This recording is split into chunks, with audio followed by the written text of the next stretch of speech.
So I was watching Overwatch interaction videos on YouTube in bed, as you do, since the new hero is out and I need to study up on dialogue to brutally mog my friends on the daily Oudle. And I come across this one interaction between Shion and Ramatra that instantly shattered a theory about the new character that has kind of annoyed me for the past couple of days. What have you done to yourself, living as a hollow facsimile of our oppressors? Would you rather I kept the scars they gave me? There is strength in our struggle, sister. Thank the iris for your wisdom. I'd have hated to learn that the hard way. The theory, of course, being that Shion was an adult entertainment robot before the awakening, and that's why she's got such a complex about humans, and explains kind of why she's so abusive emotionally to Mizuki and all that.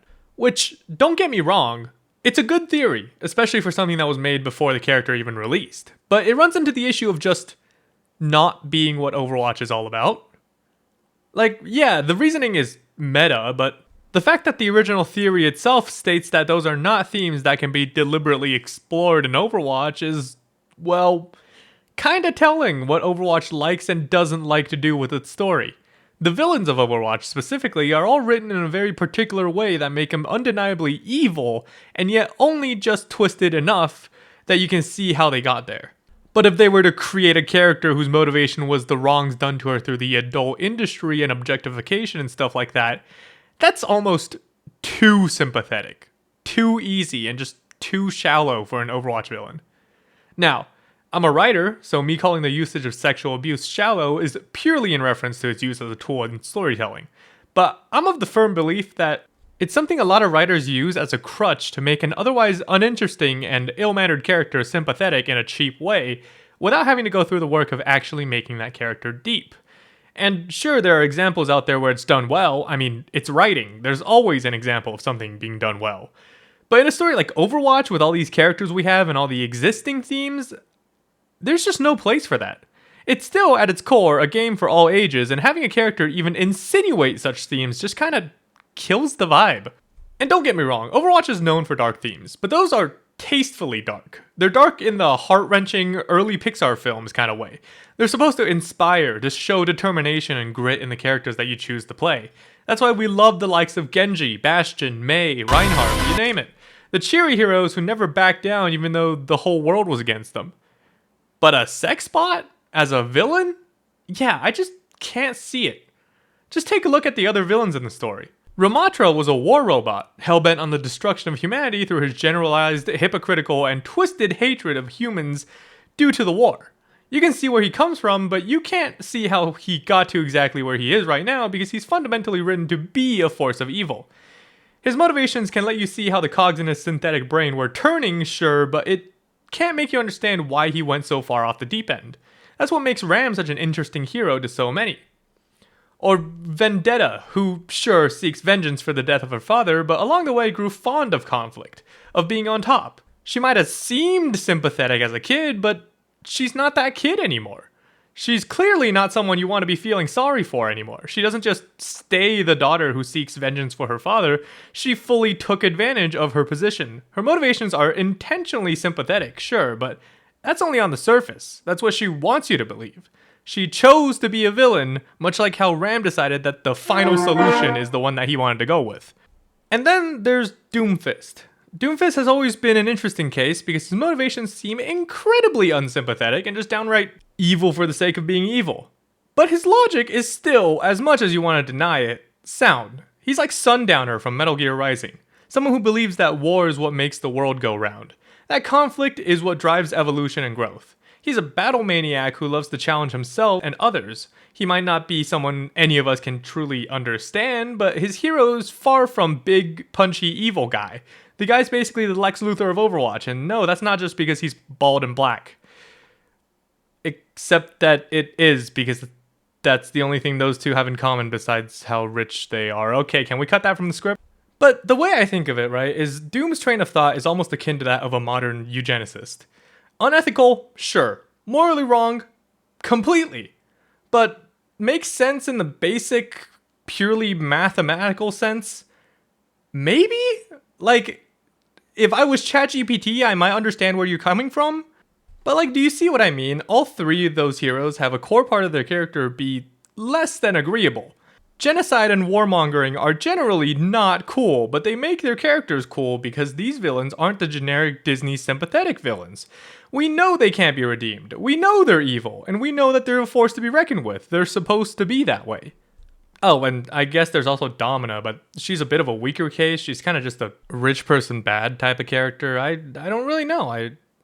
I don't think I looked super deep into that character. You guys let me know if she's something super interesting, because I just never saw it.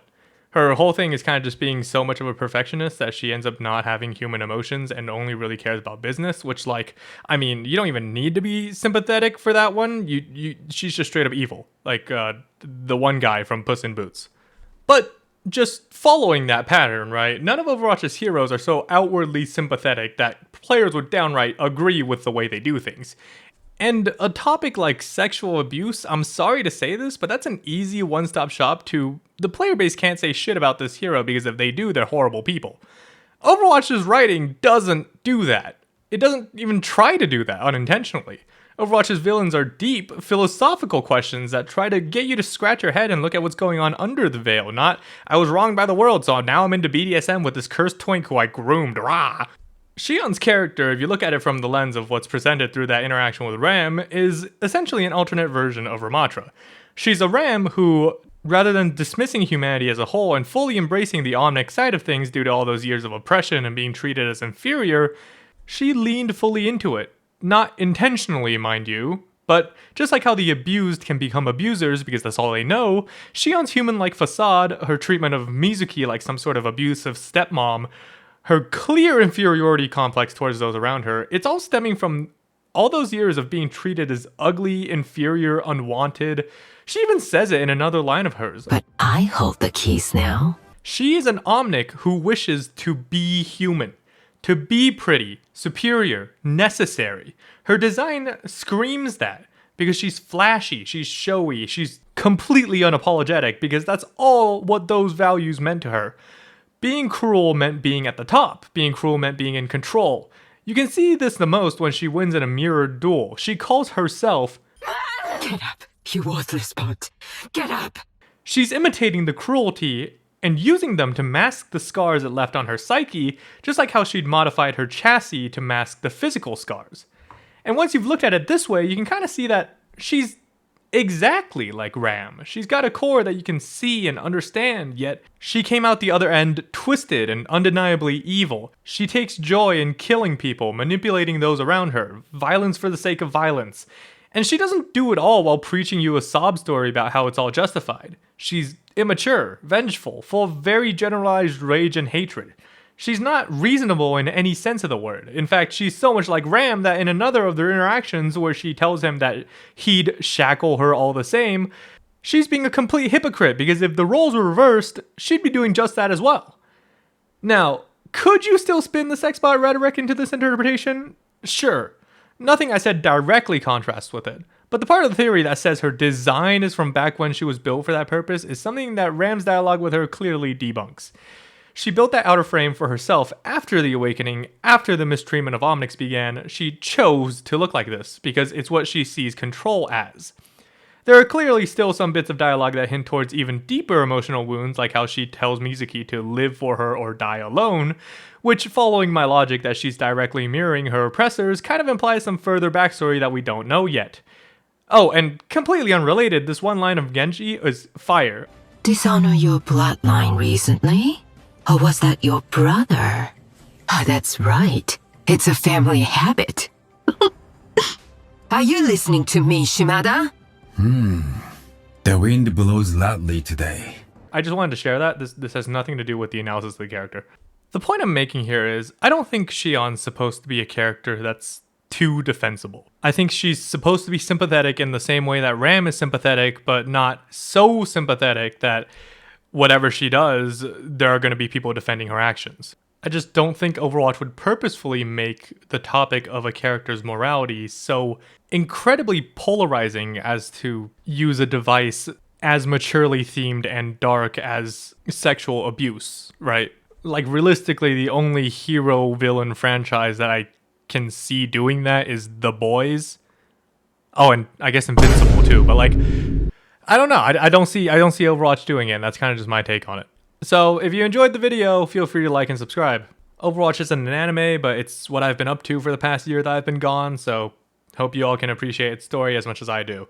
Now, if you want to see me play Overwatch, remember that I stream at 6 p.m. Eastern on Wednesdays, Fridays, and Sundays. We ran into Rainho in our first stream, and I got a funny clip off her, so come around if you want to hang out, watch your local Tracer 1 trick, do something really stupid, or suggest me new things to talk about. Adios.